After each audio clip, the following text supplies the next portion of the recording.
21 de abril de 2026, 13h53 da tarde. Vamos falar de chapéu. Estou construindo um chapéu para a Lehir H e gostaria de compartilhar aí como é que está sendo o processo. Um pouco diferente, eu sei, esse episódio, mas esse assunto não sai da minha cabeça. Estava programado não, né? Estava pensando em falar sobre caminhos, mas eu vou deixar isso para um outro episódio. Fiquem aí a curiosidade sobre caminhos. Mas, nesse episódio, quero compartilhar com vocês a minha experiência de estar construindo esse chapéu para a Lehir H, que é a minha marca de equipamentos e artigos outdoor para viajantes solos. E eu estou focando no ultralight, né? Algo que pouquíssimas, ou basicamente quase nenhuma marca hoje no Brasil está focado nisso. Então é um nicho de mercado que acho que tá pouco suprido. E claramente poderia simplesmente pegar um chapéu, pegar um confeccionador, uma private label, e simplesmente, coloca aí minha marca, muda a cor aqui, muda a cor ali, e é isso. Me dá uma pequena quantidade padrão aí de chapéu e vamos vender. Mas isso não é a essência do que eu quero, isso não é a essência da Lehir H, não é para mim esse formato de business, e até porque perde o tesão completamente de criar algo, né? E por conta disso, eu estou estudando e muito sobre formatos de crânio e planificação de figuras esféricas, né? Claramente o crânio ele não é esférico, ele tem um formato elipsoidal, mais ou menos de uma elipse visto de cima, mas também não é uma elipse perfeita. E esse 3D, que é o crânio, ele tem que ser, entre aspas, planificado, porque esse é o grande desafio, tá? Isso é o que separa de um chapéu super premium, super legal, gostoso, bonito, confortável, que realmente funciona, para algo que é ruim, algo que é feito meio que ruim. São esses detalhes que fazem a diferença de um bom produto para algo que vai te deixar na mão. Porque o tecido ele é plano, ele é entre aspas 2D. Para formar um objeto 3D. E aí que vem o desafio. Como é que deve ser o formato das tiras, das peças do tecido que vai ser utilizado, ou melhor, dos tecidos, que aí é outro detalhe muito importante. Como é que deve ser o formato desses pedaços, né, que compõem o que vai abraçar o crânio, para que eles se encaixem e se adaptem o máximo possível no crânio que das pessoas que vão utilizar, né? E tem que ter uma adaptabilidade. E pode parecer um exercício, entre aspas, simples de geometria analítica, de visão espacial, mas não é tão fácil, né? Fazer isso com perfeição, fazer isso com precisão é o que eu acredito que vai fazer a diferença entre criar um produto mais ou menos e um produto de altíssima qualidade. É o que eu quero. Então eu estou me divertindo muito, passo horas e horas no Illustrator, como é que fala?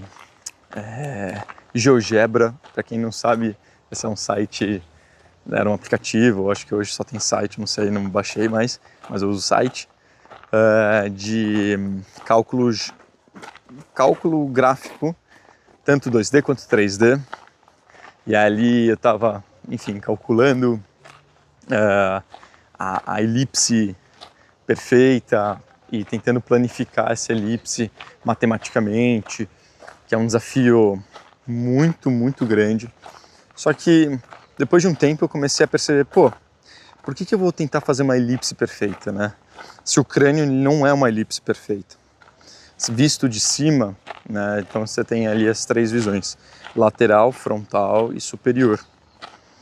E quando você passa, quando você veste um chapéu, o chapéu ele tem que estar numa linha muito específica, quase exato, é próximo de uma elipse, mas que passa acima dos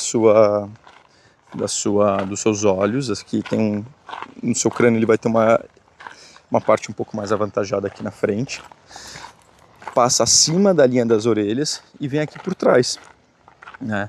Se você pegar esse perímetro, ele vai formar quase uma elipse, quase, não é uma elipse. Seria muito mais fácil se fosse, muito mais simples, mas não é. O que muitos que eu vejo por aí, né, fazendo pesquisa de mercado, olhando outros chapéus no mercado, formatos, etc., o que eles fazem é essa aproximação. Vão fazer uma elipse, abre essa elipse, que já também não é fácil abrir, e é isso, acabou. E aí você sente pode sentir um pouco de desconforto, não encaixa perfeitamente, né? E é fácil, é difícil de notar olhando, mas é fácil de notar usando. E realmente faz muita diferença. Ainda mais quando você vai usar isso por vários e vários e vários dias seguidos. Então, formato é uma coisa, né? Todo o design que engloba formato que vai abraçar o crânio, que vai abraçar a cabeça.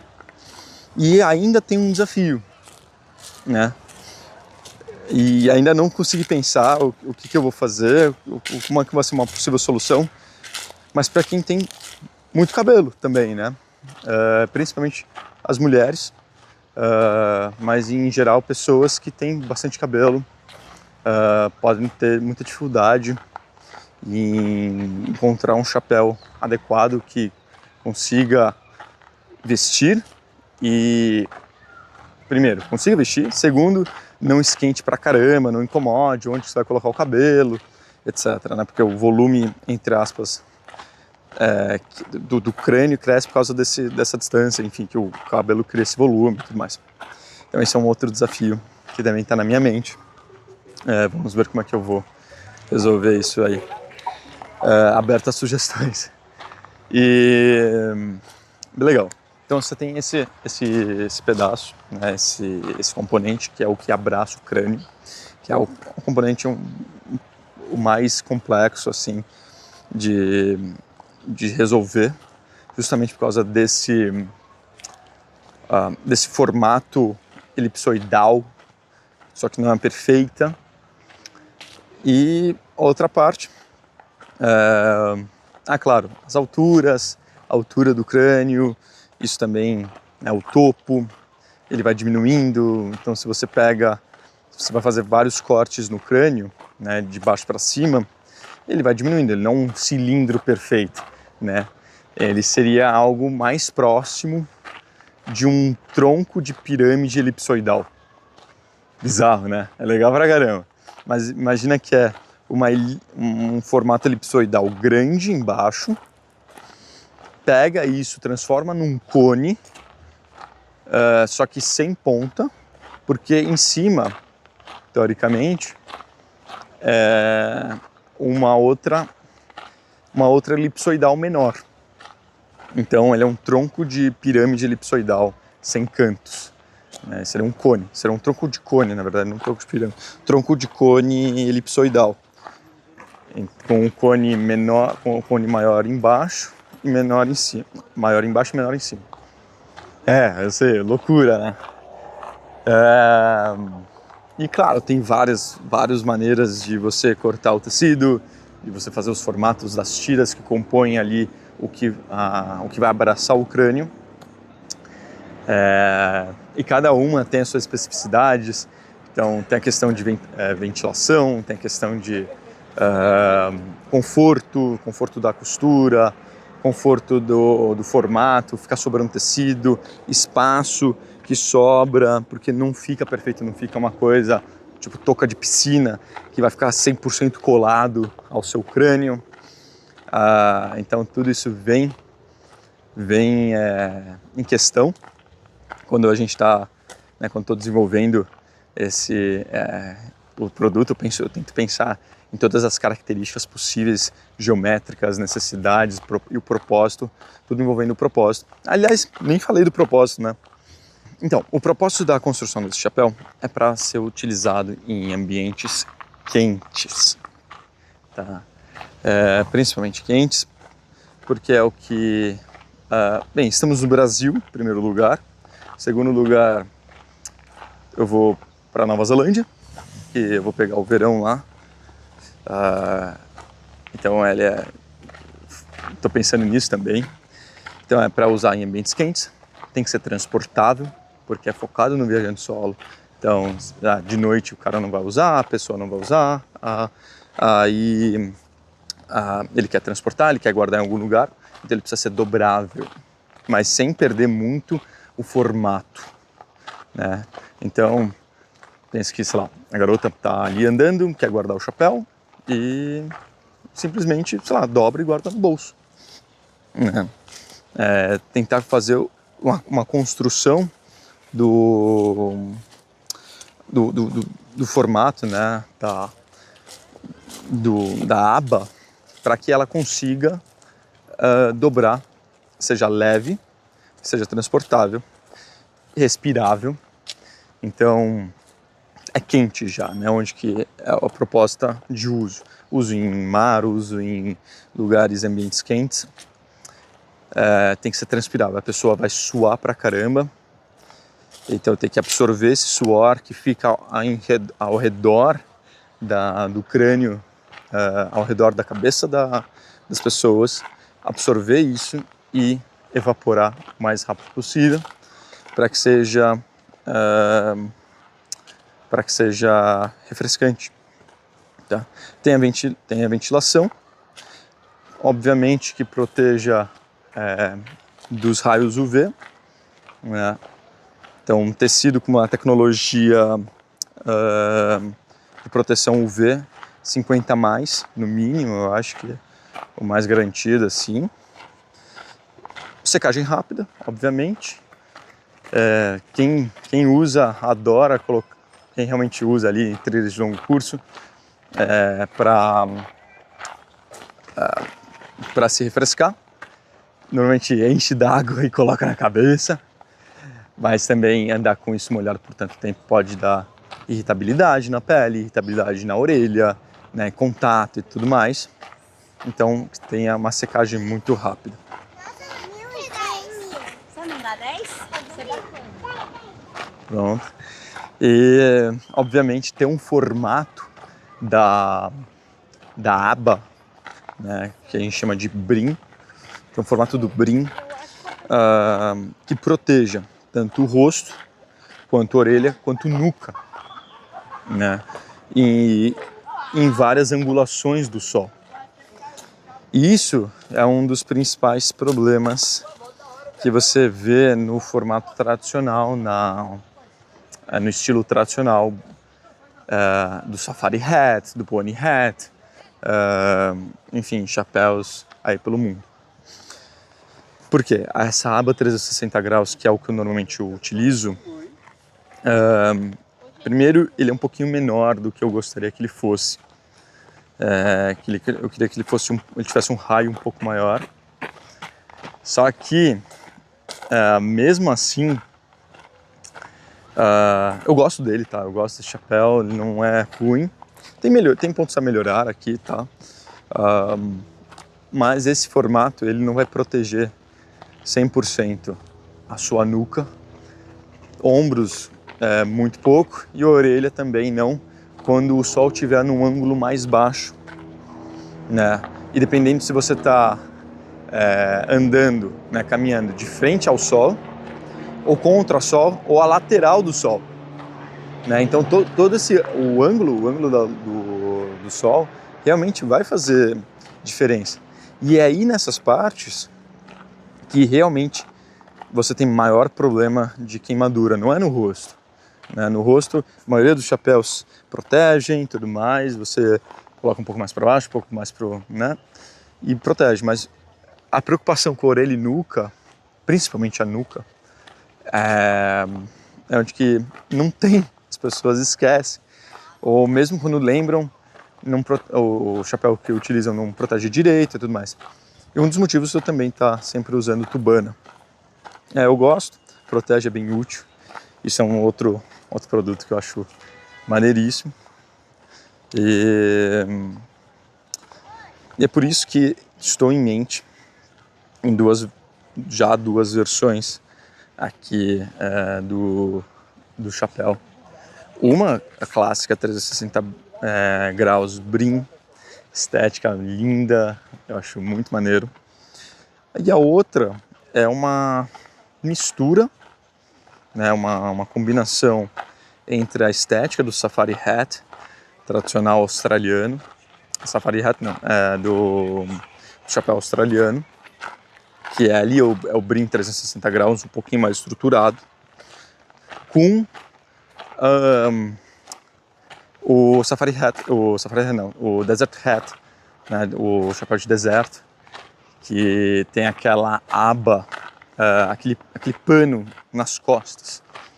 Só que esteticamente não é muito, né, pleasant, assim, as pessoas não estão muito acostumadas. Acho que estão começando a se acostumar agora, porque a corrida de trilha está começando a crescer bastante.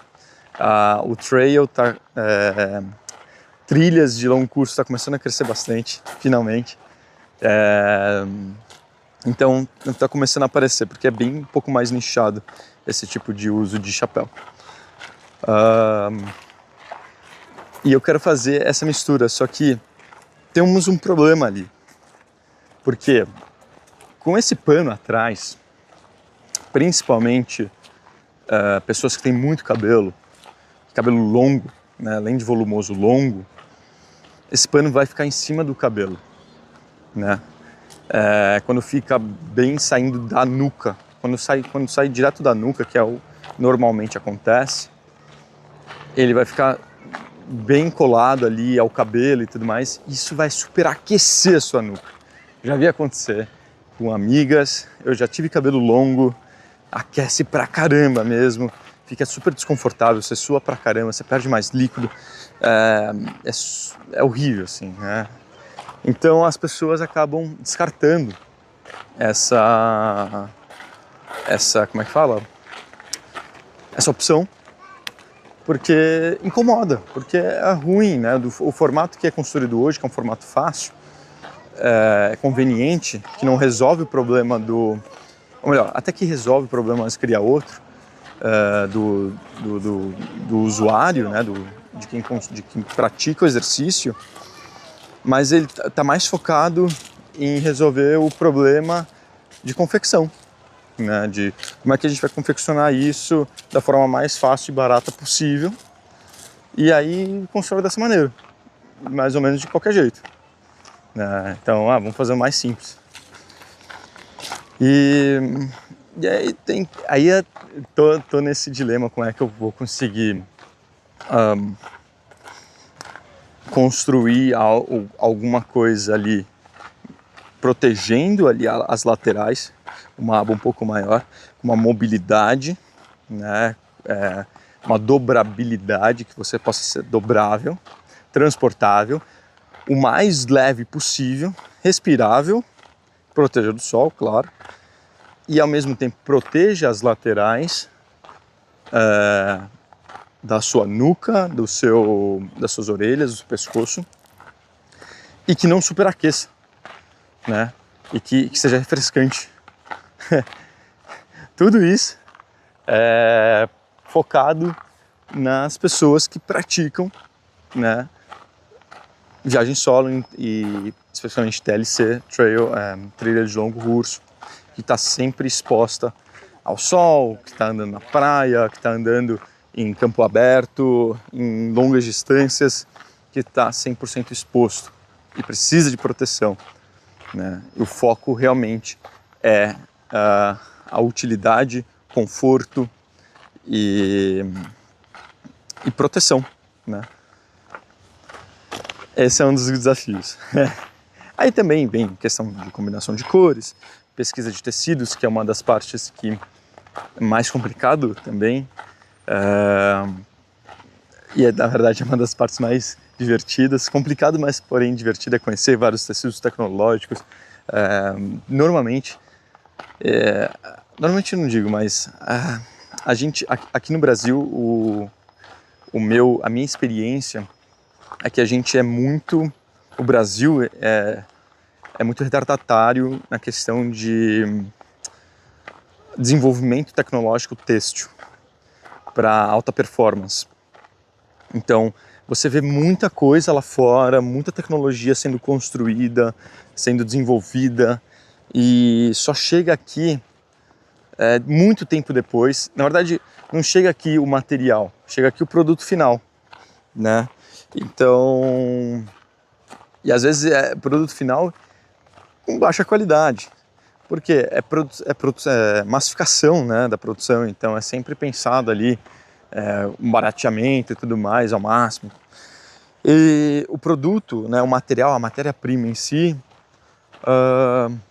é difícil chegar, né, ainda mais em pequenas quantidades. Lembrando, a Lehiraga é uma pequena empresa. E esse é um desafio. Então, procurar o equilíbrio entre a tecnologia necessária, as cores disponíveis também, isso é importantíssimo, a quantidade disponível, um pedido mínimo disponível também para a confecção, taxa de importação, impostos e tudo mais, fazer uma precificação que seja viável também para o consumidor final. Tudo isso leva-se em conta na construção de um produto, a utilidade do produto, peso, gramatura, especificidade, qualidade do produto, da matéria-prima. Então, o meu foco não é ter o principal material ser de poliéster, né, mas sim de poliamida. Acredito que a poliamida ele vai dar um toque muito mais gostoso, né, mais macio para você usar. O tipo de material, o tipo de construção, tudo isso ele é importante, são características importantes. Qualidade da costura, o tipo de fio que é utilizado para ser costurado esse chapéu, esse produto, especificação técnica da costura, tudo isso, né, e mais um pouco é levado em conta na construção, na verdade, qualquer produto, não é só o chapéu, também assim foi da bermuda, algo que eu demorei bastante até para compreender todos os aspectos, o melhor possível, trazer melhor material, trazer a melhor tecnologia, encontrar os melhores confeccionadores, né, que sejam especializados nisso, já tenham bastante experiência nisso, que possam também ali auxiliar em questões mais técnicas. E é um desafio, assim, é muito divertido, é um desafio que você fica hiper focado. Adoro, perco não, eu gasto horas em cada detalhe. Eu acho que até um desafio ali para ser um pouco até mais pragmático na hora da construção,